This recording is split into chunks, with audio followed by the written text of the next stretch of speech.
Hello friends, welcome to my channel Mohammad Aamir यूसी ज़ैरफ़। मेरा नाम है मोहम्मद आमिर। मैंने ज़ैरफ़ क्लियर किया दिसंबर 2024 वाले एग्जाम में विथ 99.872 परसेंटाइल। ठीक है, इस चैनल की बात करते हैं। इस चैनल पर हम पूरे पॉइंट्स लेक्चर्स देख रहे हैं जो कि एग्जाम ओरिएंटेड है। पीआईक्यूज़ को बहुत अच्छे से एनालाइज करने के बाद और जो कॉपी टॉपिक्स हैं उनको बहुत अच्छे से सिंप्लीफाई करके ईजी टर्म्स में हम लोग समझने की कोशिश कर रहे हैं। ठीक है, और ये जो है इसकी बात करें तो हम ये लेक्चर 3 है ऑफ कम्युनिकेशन लेक्चर। ठीक है, इसमें हम लोग देखेंगे, टॉपिक का नाम है mass media communication, emergence of mass media and McLuhan's theory of media. कुछ लोग एमसी लुहान्स, कुछ लोग मैक्लुहान्स कहते हैं। ठीक है, तो इससे पहले मैं बता दूं तो 2 लेक्चर्स हो चुके हैं कम्युनिकेशन के और ये प्रोबेबली लास्ट लेक्चर होगा कम्युनिकेशन का, क्योंकि इसके अलावा अब कुछ बचा नहीं है कम्युनिकेशन में। जो एग्जाम ओरिएंटेड हो, बहुत इंपॉर्टेंट हो। और भी है, अगर 1-2 टॉपिक्स अगर मुझे दिखेंगे तो मैं बना दूँगा। वैसे तो ये लास्ट लेक्चर ही है। ठीक है, उसके अलावा मैंने 3 यूनिट्स प्रॉपर कवर कराए हुए हैं। इसी तरीके से नोट्स फॉर्मेशन के थ्रू नोट्स फॉर्म करके उसको अच्छे से टीच करके, ठीक है, पीआईक्यूज़ को अच्छे से एनालाइज करने के बाद ICT, teaching aptitude and research aptitude. ठीक है, और आगे वाले लेक्चर्स में टारगेट ये है कि पूरे लेक्चर्स को, पूरे यूनिट्स को कंप्लीट कराना। ठीक है, ठीक है, तो लेक्चर 3 देखते हैं हम लोग। तो सबसे पहले हम समझते हैं मास मीडिया क्या है। What is mass media? ठीक है, तो basically mass media is defined as that is a technology that intended to reach a large audience. ठीक है, एक ऐसी टेक्नोलॉजी जिसके थ्रू हम लोग एक लार्ज ऑडियंस के पास पहुंचे। ठीक है, और सिंपल वर्ड्स में कहें तो मीन्स ऑफ कम्युनिकेशन, मतलब एक कम्युनिकेशन का मतलब, मीन्स ऑफ कम्युनिकेशन मतलब एक कम्युनिकेशन का टाइप जो कि use to that use to reach the majority of the people. ठीक है, फॉर एग्जाम्पल, या फिर कॉमन प्लेटफॉर्म्स क्या होंगे तो न्यूज़पेपर्स होंगे। न्यूज़पेपर्स बहुत लोगों के घर में जाते हैं। मैगजीन्स आते हैं, रेडियो, पहले रेडियोज़ हुआ करते थे, अब तो उतने नहीं होते, रेयरली रेडियोज़ के देखने को मिलता है। उसकी जगह पे टीवी है, टेलीविज़न एंड इंटरनेट। ठीक है, ये ऐसे मीडियम्स हैं, प्लेटफॉर्म्स हैं जिससे कि एक लार्ज ऑडियंस के पास पहुँचा जा सकता है। ठीक है, लार्ज ऑडियंस के पास पहुँचने को ही हम लोग कहते हैं मास मीडिया। इसके बाद फीचर्स की बात करें तो फीचर्स की बात कर लेते हैं। तो फीचर्स में पहला तो होता है प्रोफेशनल एंड स्ट्रक्चर्ड होता है। कंटेंट क्रिएटेड बाय एक ट्रेन प्रोफेशनल क्रिएट करते हैं कंटेंट को। ठीक है, और उसमें एक्यूरेसी होती है, रिलायबिलिटी होती है और क्वालिटी होती है। ठीक है, और वेरियस चैनल्स जो होता है वो यूज़ होते हैं, जैसे प्रिंट हो गया, ब्रॉडकास्ट हो गया, डिजिटल प्लेटफॉर्म्स हो गया। उसके बाद रैपिड ट्रांसफॉर्मेशन होता है, रैपिड ट्रांसमिशन होता है, और रैपिड ट्रांसमिशन मतलब क्विकली इंफॉर्मेशन स्प्रेड होता है। और उसके बाद आता है टारगेट हेटेरोजेनियस ऑडियंस, मतलब कि कई तरीके के डाइवर्स ऑडियंस को टारगेट करता है। उसके बाद इसमें हाँ, एक की चीज़ है, फीडबैक जो होता है वो डिलेड होता है। ठीक है, डिलेड फीडबैक होता है। और उसके बाद आता है public content accessibility to a wide audience. ठीक है, इसके बाद आता है कमोडिफिकेशन, मतलब कि news, entertainment and educational material को कमोडिफाई किया जाता है, मार्केटेबल प्रोडक्ट्स बनाया जाता है। इसके बाद आता है कॉम्प्लेक्स प्रोडक्शन ऑफ प्रोसेस, मतलब कि प्रोसेस जो होता है वो काफ़ी बनाने का प्रोसेस होता है वो काफ़ी कॉम्प्लेक्स होता है। पहले रिसर्च होती है, फिर राइटिंग होती है, फिर एडिटिंग होता है, फिर डिस्ट्रीब्यूशन होता है। ठीक है, इसके बाद शेड्यूल अपडेट्स होते हैं, मतलब कि कंटेंट जो होता है वो पब्लिश्ड हो जाता है, फिर ब्रॉडकास्ट होता है एक स्पेसिफिक टाइम पे। और उसके बाद आता है कंटिन्यूअस ऑपरेशंस, मतलब media provides a steady stream of content. उसके बाद फंक्शंस की बात करते हैं तो 4 फंक्शंस होते हैं मेनली। पहला होता है इन्फॉर्म, इन्फॉर्म करना, लोगों को इन्फॉर्म करना, इन्फॉर्मेशन पहुँचाना, एजुकेट करना, मतलब उनकी नॉलेज को इंक्रीज़ करना। एंड तीसरा था परसुएड, परसुएड मतलब persuade is related to persuasion. Persuasion is basically changing one's mind by feeding और प्रोवाइडिंग देम टाइप कंटेंट। ठीक है, मतलब कि एक तरीके को कंटेंट प्रोवाइड करके उनका माइंड चेंज कर। उसके बाद आता है एंटरटेनमेंट भी करता है। मास मीडिया जो होते हैं, पिक्चर्स, सिनेमास, ये सारी चीज़ें एंटरटेनमेंट करती है लोगों को। ठीक है, इसके बाद बात करते हैं मास कम्युनिकेशन की। What is mass communication? तो mass communication is transmitting information, ideas and messages to a large audience, similar to mass media. ऐसे कम्युनिकेशन में ये होता है, इंफॉर्मेशन और आइडियाज और मैसेजेस को लार्ज ऑडियंस के थ्रू के पास पहुंचाया जाता है। फॉर एग्जाम्पल टीवी, टेलीविज़न के थ्रू न्यूज़ चैनल्स प्रोवाइड कराते हैं, रेडियोज़, न्यूज़पेपर्स, मैगज़ीन्स, वेबसाइट्स और सोशल मीडिया। ठीक है, और ये जो है वो एक इम्पॉर्टेंट रोल प्ले करता है इन्फॉर्मेशन को स्प्रेड करने में। ठीक है, एक लार्ज स्केल पे। उसके बाद हम देखते हैं जर्नलिज्म। तो journalism is a practice of gathering, assessing, creating and presenting news, मतलब basically it is related to providing news content to the public, that is known as journalism. और it involves involves events, trends, and stories through newspapers, magazines, TV, radios, and TV, radios, and online. Platforms. इसके बाद 3 तरीके के होते हैं journalism generally. पहला होता है पॉपुलर जर्नलिज्म और that is also known as general journalism and that targets broad audience focusing on entertainment or sensational stories, not necessarily news, often produced by ordinary people। ठीक, तो इसमें जो होता है एक ब्रॉड ऑडियंस को टारगेट किया जाता है, ताकि ये फोकस करता है एंटरटेनमेंट और सेंसेशनल स्टोरीज को। जैसे फॉर एग्जांपल न्यूज़ चैनल पे आप लोगों ने शायद अभी तो न्यूज़ चैनल चलता नहीं है, आज से 10 साल पहले या फिर 6-7 साल पहले हम कह सकते हैं कि पहले पहले उतना जो था इंटरनेट का बूम नहीं आया हुआ था। तो इससे पहले लोग टीवी पे थे, तो टीवी पे बहुत सारे प्रोग्राम्स थे, बहुत सारे चैनल्स आया करते थे जो 24 आवर्स जो न्यूज़ चैनल्स चलते थे। तो 24 आवर्स तो कोई न्यूज़ चैनल में कितना ही न्यूज़ आएगा, तो वो लोग सेंसेशनल स्टोरीज बनाया करते थे नॉर्मल से न्यूज़ को एक सेंसेशनल वे में। ठीक है, उसकी तरफ जो है एक ब्रॉड ऑडियंस होता है वो अट्रैक्ट होता था। ठीक है, उसमें एंटरटेनमेंट भी मिलता था हमको। ठीक है, उसके बाद आता है citizen journalism. Regular citizens reporting news often via the internet और सोशल मीडिया, मतलब कि रेगुलर जो न्यूज़ को रेगुलर जो होता है वो न्यूज़ को रिपोर्ट करना सिटीजन जर्नलिज्म कहते हैं। उसके बाद आता है न्यू जर्नलिज्म। ये इमर्ज हुआ था 1960s एंड 70s में, that uses literary and narrative styles including journalist perspective. ठीक है, तो एक नया तरीके का जर्नलिज्म था जो कि जिसमें लिटरेसी थोड़ी बहुत इंक्रीज हुई थी 60s और 70s के बाद। तो उसमें नरेटिव स्टाइल्स भी यूज हुए थे।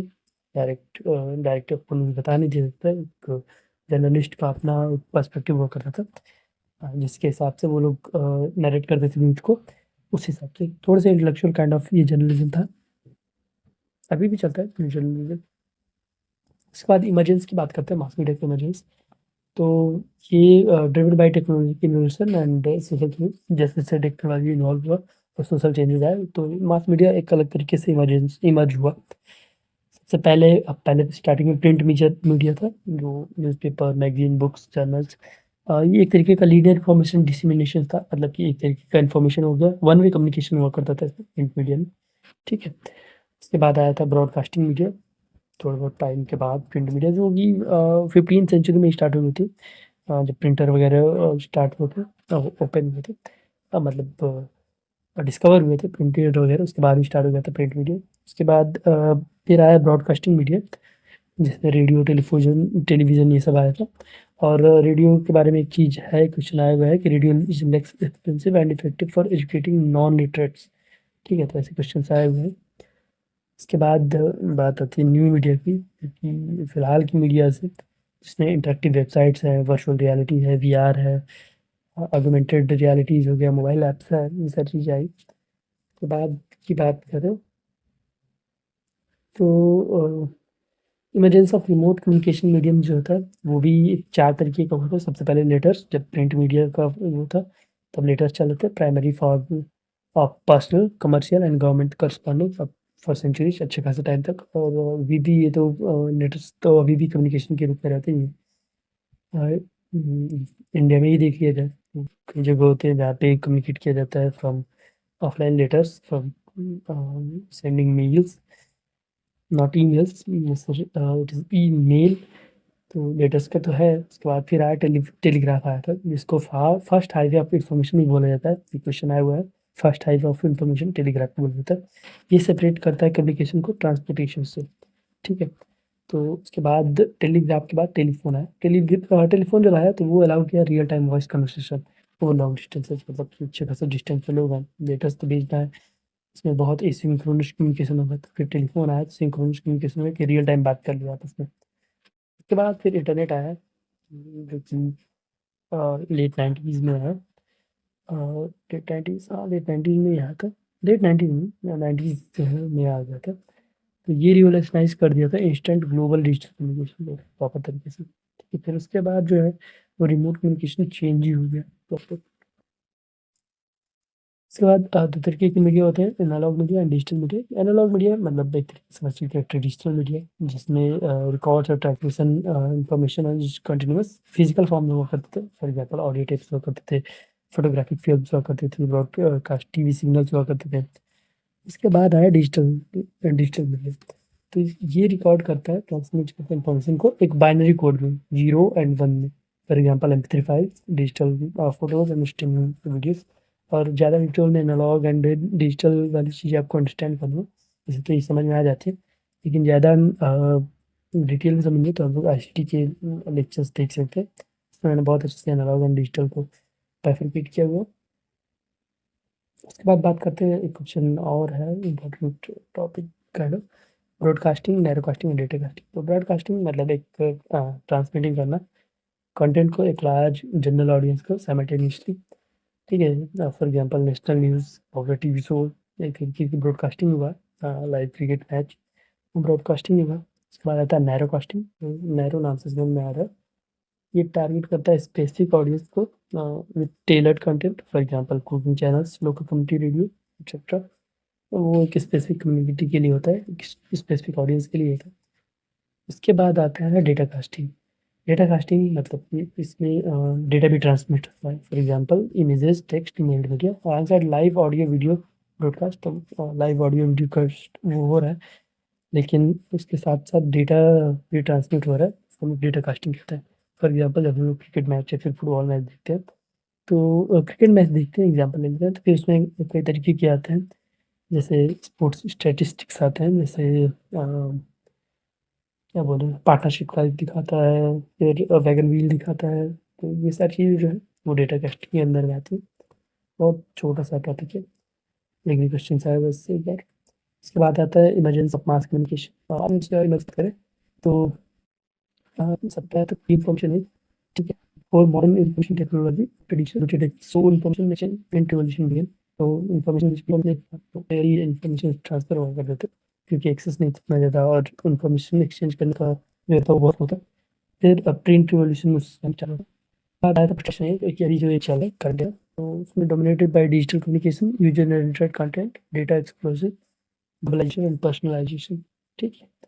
उसके बाद मीडिया की बात करें तो फिलहाल 5 मीडिया एजेस में हम लोग देख सकते हैं मीडिया को। पहला आता था प्रिंट एज, जो कि 15th to 20th सेंचुरी में था। ये स्टार्टेड विथ गटनबर्ग थे, उन्होंने प्रिंटिंग प्रेस को ओरिजिनेट किया, और उसके बाद लिटरेसी इंक्रीज होना स्टार्ट हुआ था, 15th to 20th सेंचुरी तक ये चला था प्रिंट एज। उसके बाद ब्रॉडकास्टिंग एज स्टार्ट हुआ, जो कि 20th सेंचुरी में आया था, रेडियो एंड टीवी ओरिजिनेट हो चुके हैं। ये सेंट्रलाइज्ड कंट्रोल थे, पैसिव कंज्यूमर्स हुआ करते थे इसके। और उसके बाद उसके बाद फिर तो डिजिटल एज शुरू हुआ, क्योंकि लेट 20th सेंचुरी से अभी तक चल रहा है। इसमें internet, digital technology, user generated content, interactive media, ये सारी चीज़ें हुई। उसके बाद फोर्थ पे आया था सोशल मीडिया एज, जो कि अर्ली 21st सेंचुरी में से अभी तक चल रहा है। इसमें रियल टाइम कम्युनिकेशन हुआ करता है, प्लेटफॉर्म्स लाइक फेसबुक, ट्विटर अभी तक चल रहा है।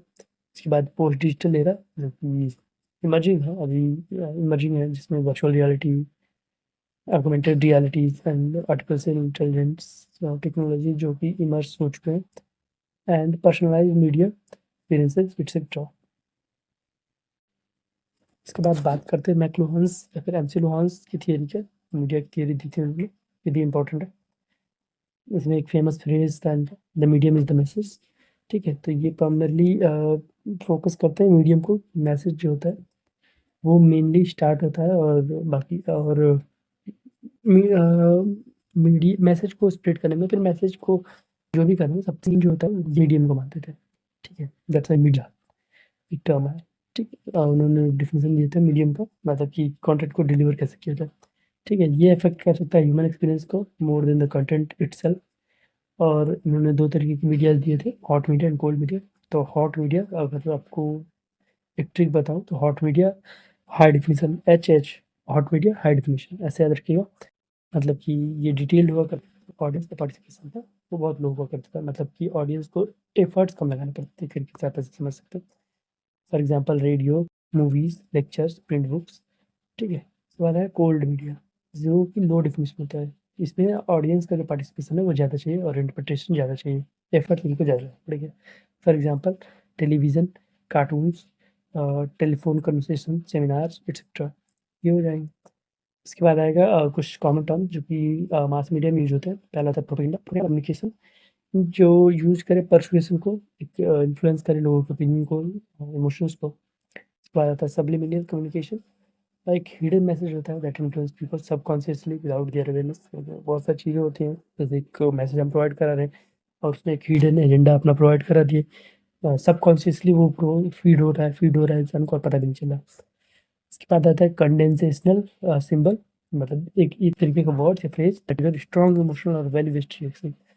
जैसे कि एग्जांपल में कोई बोला माय कंट्री, नेशनल फ्लैग, ये सारी चीज़ें जो होती है वो ट्रिगर करती है लोगों के इमोशंस को। ठीक है। उसके बाद अपील्स मतलब that is a technique to attract audience such as rational, musical, sexual, humour, emotional और स्कैरसिटी अपील्स एक्सेट्रा। इसके बाद आता है पब्लिक रिलेशंस मतलब efforts to establish goodwill and influence opinion between organisation and the public. ठीक है। तो public relation मतलब एक अच्छा रिलेशन बना के रखना पब्लिक से, सिंपल। और उसके बाद आता है selective exposure, people favour information that confirms their beliefs and avoid contradictory info.